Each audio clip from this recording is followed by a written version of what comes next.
Coucou mes chers amis, j'espère que vous allez bien. Aujourd'hui, on va faire un petit tirage avec mes cartes runiques, mais cette fois-ci, j'ai retiré toutes les runes et j'ai laissé les cartes qui représentent la mythologie scandinave, les divinités, les autres créatures pour pouvoir faire pour vous une guidance spirituelle. Déjà, je vois pas mal de doutes. Je vois que ta situation n'est pas concrétisée en ce moment. Et pour l'instant, tu ne vois pas une solution concrète à ton problème. Ou je préfère dire la tâche ou ton objectif. Déjà, la première carte dedans indique qu'il faut peut-être demander le conseil à l'extérieur.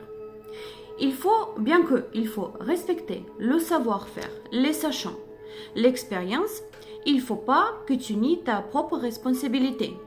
Parce que certes, tu peux demander de l'aide, tu peux demander de l'expérience et tu peux demander de partager un peu de sagesse et un peu de connaissances, mais tu prends ta décision sous ta propre responsabilité et il ne faut pas la négliger.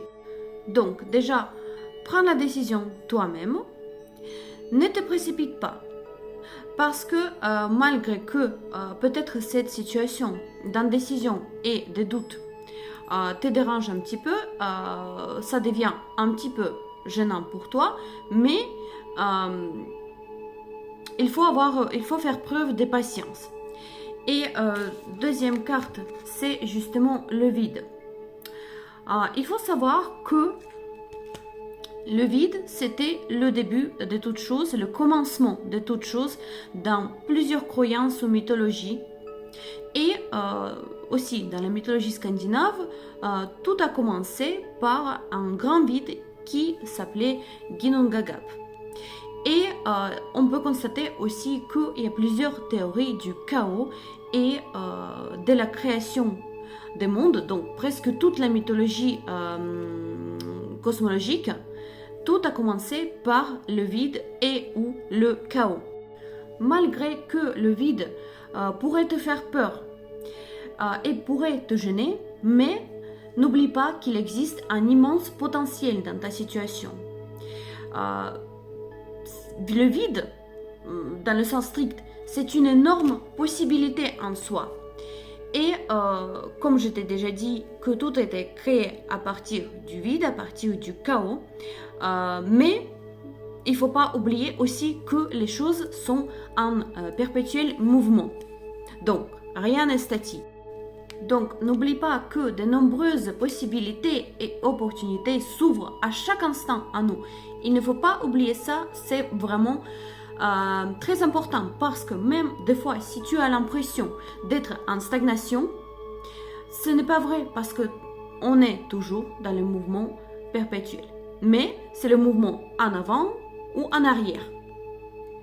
Et aussi, j'aimerais te parler que des fois, ne pas savoir comment est la meilleure façon d'avancer. Pourquoi? Parce que nous ne nous préoccupons pas de savoir comment agir, comment atteindre un tel objectif et on a beaucoup moins de blocages et on accepte plus simplement toutes les opportunités, même les plus inhabituelles.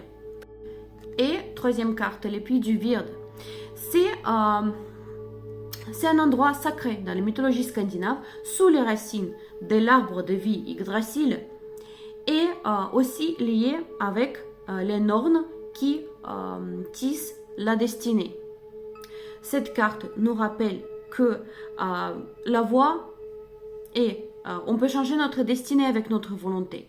Et la voie est toujours ouverte à notre volonté et à notre force créatrice. C'est avec cette force qui est en nous, nous pourrons créer et changer notre destinée.